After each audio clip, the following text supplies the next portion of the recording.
And since you're ready, this is called the Ready Room video. My name is Louis Matos. I am the Mustache. Welcome to the MustacheAndTheBeard.com. Two great geeks. Changing the world one post at a time.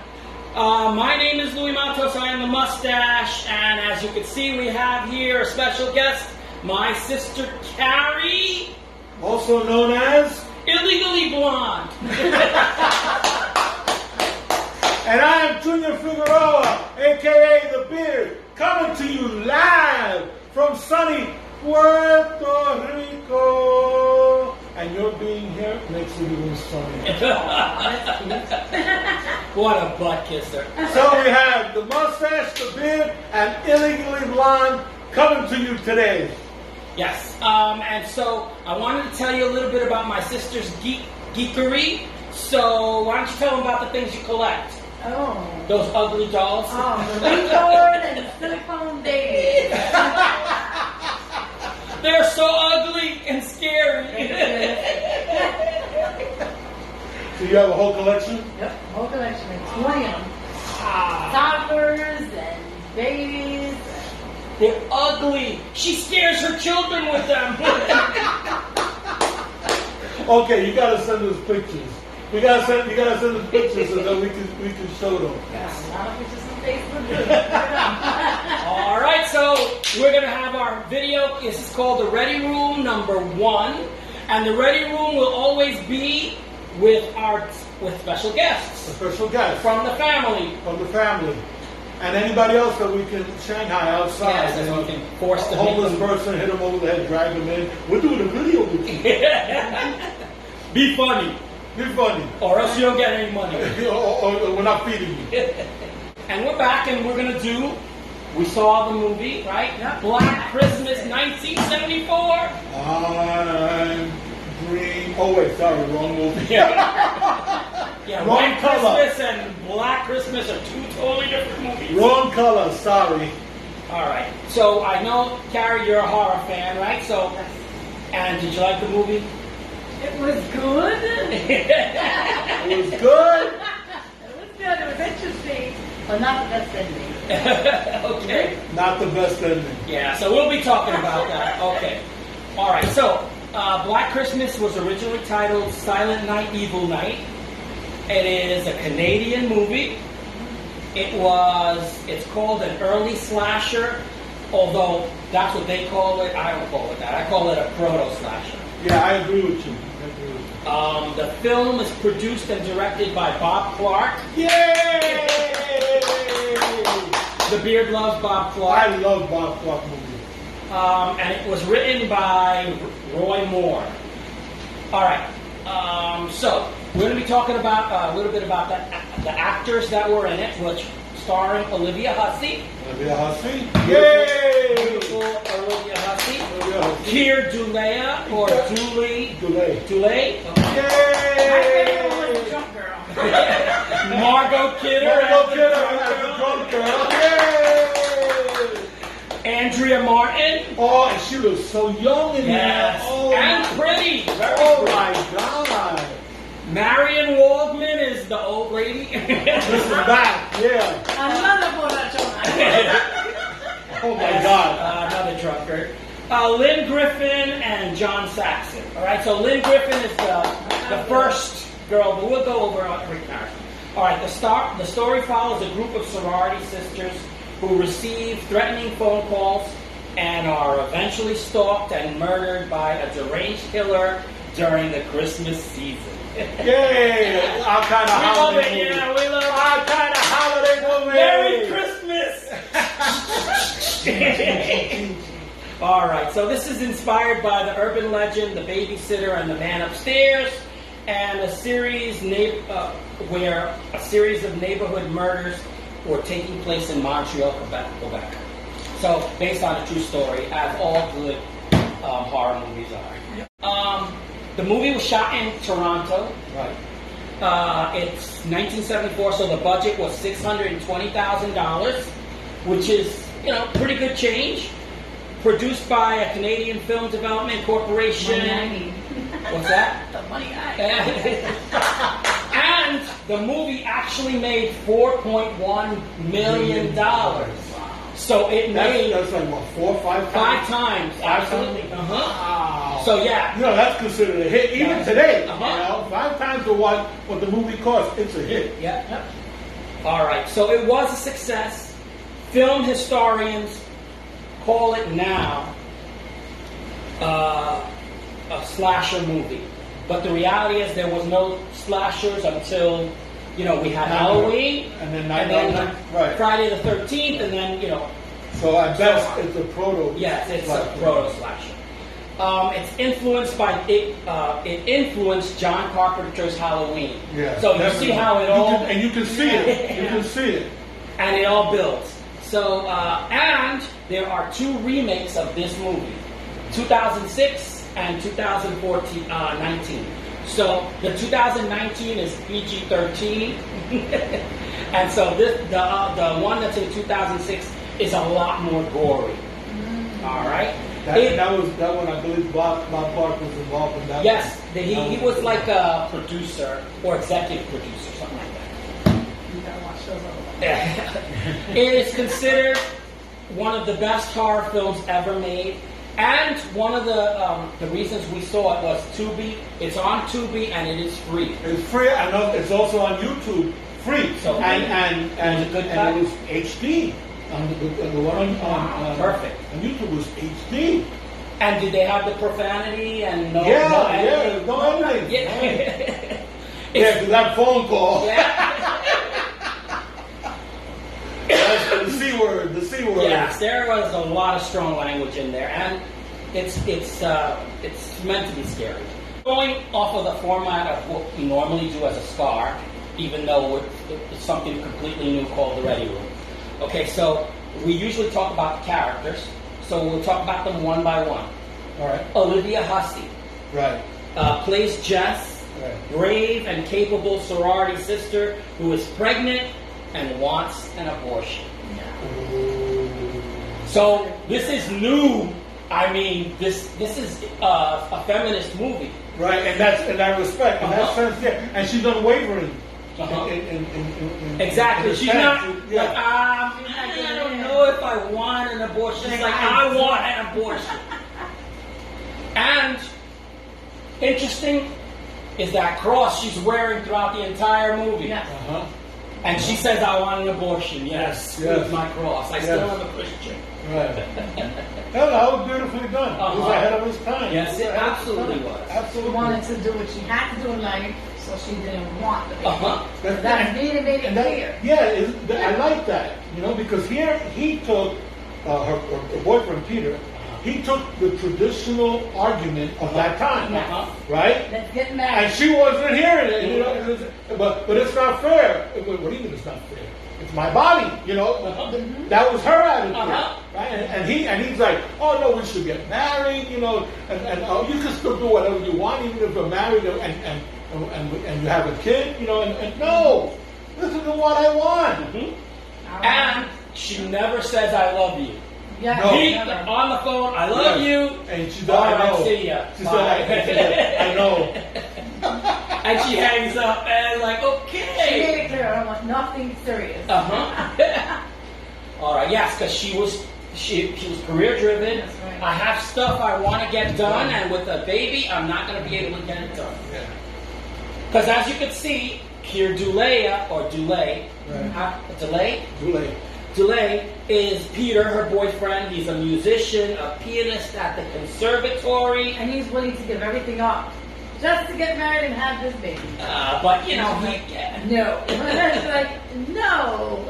Yeah, at first I thought, I was a little, I said, because they're supposed to be college students, and I get that they're college students, except that I thought that the kid Dulé was a little old to be a college. But then she says that line, you've been 8 years at the conservatory. I said, oh, no wonder. He's a college student that's been there for a long time. A long time. You've been 8 years at the conservatory, so that you're 8 years older than everybody else. I get it now. Everything became okay.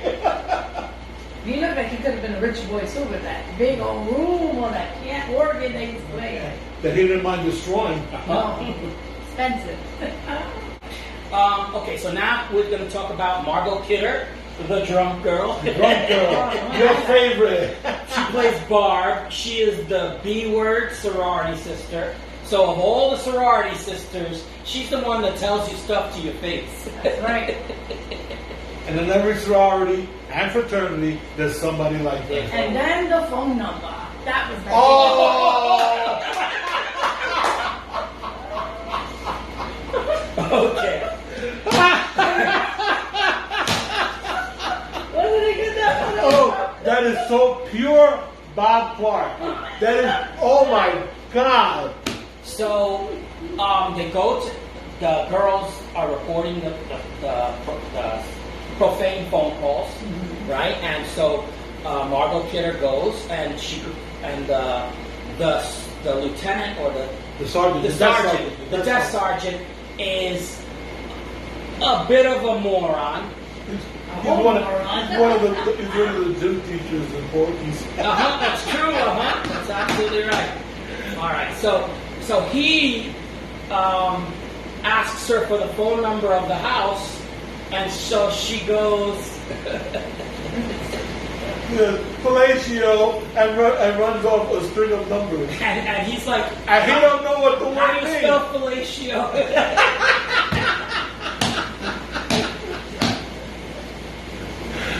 Seriously taking it down because and in an official report, that's the number he put down. And so later on, the lieutenant is looking at the report and he's like, is this the telephone number that you took? He goes, yeah, fellatio. It's a new line. It's a new line. It's a new line. And they're just laughing in the movie like, oh my God, can you believe this? No, look, that was so Porky. That whole part, that was so Porky. Oh my God, that's Bob Clark's sense of humor. All right. Then we have Marion Waldman is Mrs. Mack. She's the house mother to the sorority girls, and she's a lush. The liquor in the book, Oh. the liquor in the toilet. Like, oh. The toilet tank. Ew, that is so gross. It's like she went fishing. Woo! And then she just got to open it. Oh, she even washed with soap and water. I'm serious. I'm serious. Yes. I mean, the one in the book was bad enough, but that one was She goes and lifts the toilet tank, and then that was a good one. I had liquor though in the book.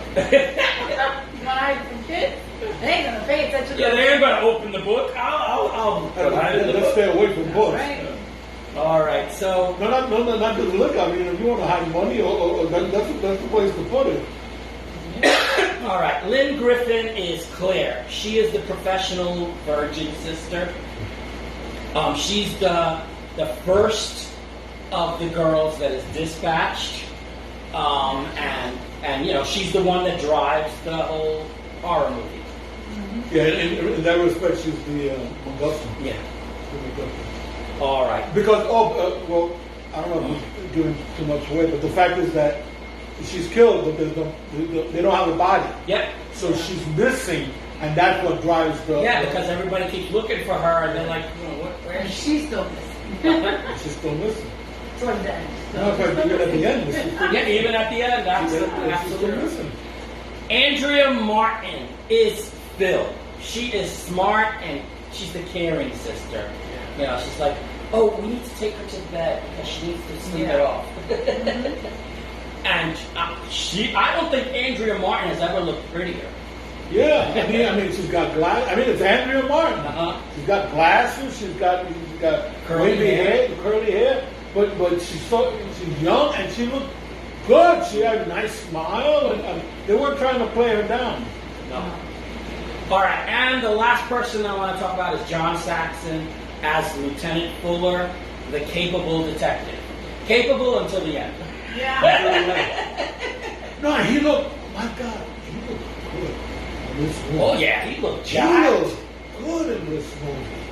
Yeah, I mean, but he did, you know, because they show him his profile a lot, you know, and he's got he has a very statuesque profile, and he's dressed in, you know, I mean, he's a cop, so it's a white shirt and tie, but you can see he's in great shape, you know, he stands up and remember how good he looked in Enter the Dragon, right? Which was a year before. Right, he takes off the shirt, and the shirt is like holy crap. So and that was a year before this movie. So he looked really good. John Saxon looked really good.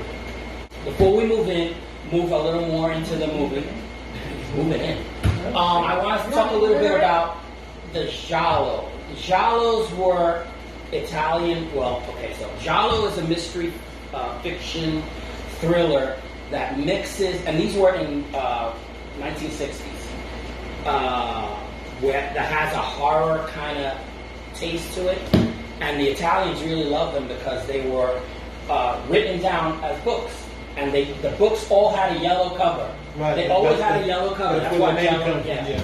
And so the pulp mysteries that had yellow covers that were popularized in Italy, the genre developed in the 1960s as a precursor to the slashers. That's why I'm bringing it up. Giallo Mondadori was the name of the main publisher.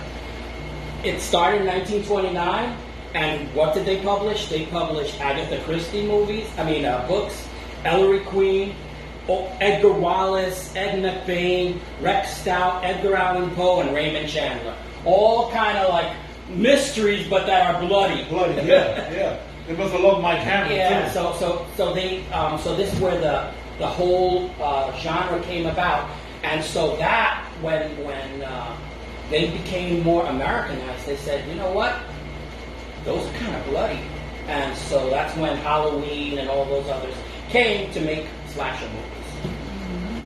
Olivia Hussey had just finished making Romeo and Juliet. So really? She was just famous from 1968, and so this was her next movie. Keir Dullea had just done 2001. That's right. And so the two of them, they're right off of their success, they came into this movie, which, if you know, like, slashers are generally like really cheap budget movies, right? Betty Davis was supposed to be Mrs. Mack, really? But she turned it down. Oh, man. She'd have been great. She'd have been great. And Gilda Radner was committed to SNL. She was supposed to play the Andrea Martin character. Oh, so they wound up with Andrea Martin. I know, like 6 of one, half a dozen of the other. Now, Edmund O'Brien was supposed to play Lieutenant Fuller. Really? Wait, he was kind of old. He was supposed to play it, but because he had Alzheimer's, he kept forgetting his lines. So during rehearsal, he was chosen. So during rehearsal, he's having trouble remembering his lines, and then it's like they were like, we're gonna ask somebody else. John Saxon was asked 2 days before the movie started filming. Yeah, you know, particularly Lieutenant Fuller, it didn't matter what his age was. No. But man, Edmund O'Brien, that would have given a kind of class. Yeah. Kind of, you know, Betty Davis, that sort of thing. Yeah. If you had Betty Davis and Edmund O'Brien in there, that would have, wow. Yeah, you already have an all-star cast. Imagine them. Imagine them. All right, so That's so sad. yeah, so it's the Alzheimer's disease. It's just horrible. All right, Nick Mancuso is the voice of the killer. Really? Uh-huh. I love Nick Mancuso. He's done others, like he did the voice, I think, of Friday the 13th of Jason. Nick Mancuso, he had a TV show called The Eddie Capra Mysteries. Mm-hmm. And he's in both of the Under Siege. He's the CIA agent in both Under Siege movies.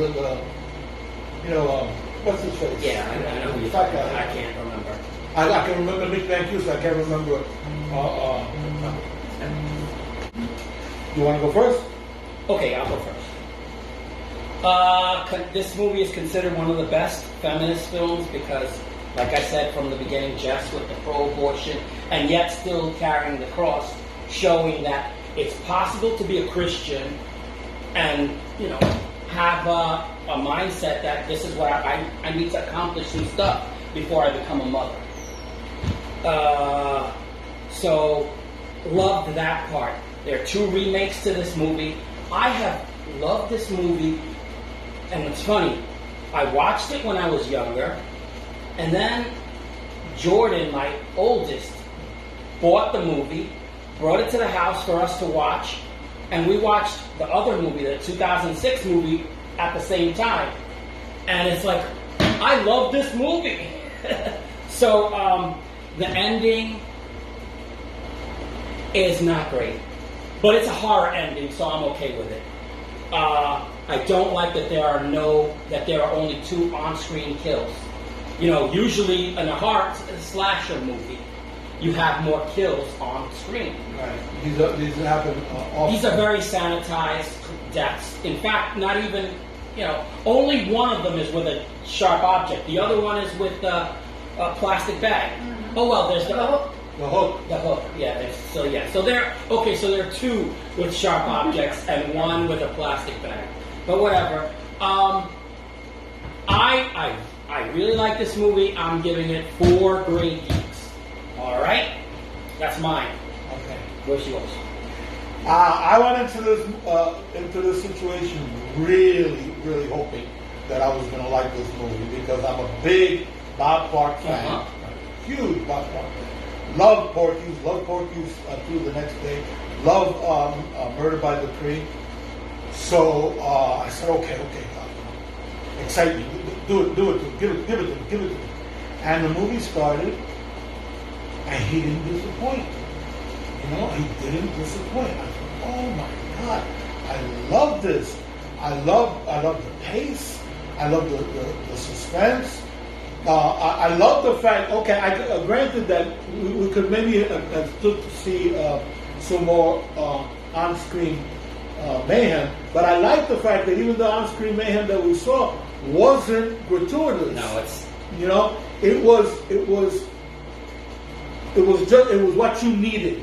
I mean, especially with the hook, that could have really been over the top, and it wasn't. I love that. The music blew me away. There's a part where the music growls. They make the music growl. I was wow. And then, oh my God! For me, it was an all-star cast.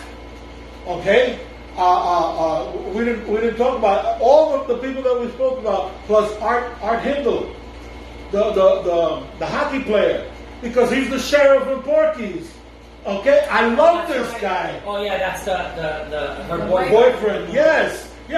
I love this guy. Caring boyfriend. The caring boyfriend with the fur coat. Mm-hmm. So do something about it now. Yeah. So I love it. Now you mentioned it. I don't like the ending. I don't like the ending. The ending. I'm not going to go into any detail. I want people to watch this movie. Mm-hmm. I want you to watch this movie, but I was a little put off by the ending. So up until that point, this was going to get 5 great geeks from me. Wow. Up until that point. But then, because of the ending, I'm going to do, like you, I decided I'm going to give it 4 great, which is still great. Still great, Uh-huh. but For us, absolutely. Yeah, because it goes poor, fair, good, excellent, perfect. Uh-huh. Right? So 4 is excellent. So. But yeah, please see this movie. Now your turn. Illegally Blonde. Illegally Blonde. Get to it. Well, I love the character of the drunk girl. I know you love Margot Kidder. I love seeing the movie with Lewis too. That was fun. Popcorn and sangria. We just You had sangria and popcorn. I'm jealous. But it was fun watching the movie. I like the drunk girl. I also like the girl, the pregnant girl, because she was so down. Yeah. She was very demanding, The girl with the drunk girl was a good one too. I loved her action, her I loved it, especially with the cop. You love that phone? I love the that phone phone. number. I know. He was like so lost, and then it's like, did you believe this? Like, really? Could you say that And again? the other one's just laughing the whole entire time. Felicio. It's a whole new number, a whole new line. Yes. It was good. Like both of you said it till the end. The end was like, oh, it could have been better. But, you know, it was a very good ending. Yes. But I give it 4. Okay. All right, got a Yeah, cross so the you got a board. clean 4. sweep, all 4. All 4. Okay. And then we'll do our closing. All right. So that's it. Yes. That's Black Christmas for all y'all. 1974. Yes, it was a good movie. Very good movie. You guys should watch and give your opinion and let us know what you think about that movie. Yes, thank you. Yes. I was very grateful that my sister has been here Yes. in Puerto Rico, Yes. and that she was able to do a video with us. I'm very thankful. Oh, you didn't even get the kisses. I'm sorry. Thank you. You butt kisser. All right. Karen knows I've always been her #1 fan. And we actually Amalingo. watched the movie together, so it was. I loved doing that. I told her from early on. I was like, we gotta watch a movie together. So she was gracious, and we did have sangria. And Popcorn. from the microwave. Pop, pop, pop, pop. We got to hear the whole thing. Yeah. And we got to thinking about Mom, because she loved popcorn Oh, yeah. and sangria And too. movies. And she was And like, movies. "Aye, Yeah. aye." She would have been talking to the screen the whole Yes. time. Yes. We were saying that. The whole thing. Very typical Puerto Ricans. We talk to the TV. All right, so Now you're gonna come back, right? We're gonna do this again, right? You promise, right? Yeah. Okay. Awesome. And okay, so with that having been said, I wanted to say thank you for watching. My name is Louis Matos. I am the Mustache. Here with Caddy Matos, the illegal blondie. And Junior Figueroa, aka the Beard. So we say see you later. Hasta la vista Take it easy. and peace. Oh, yeah. Bye.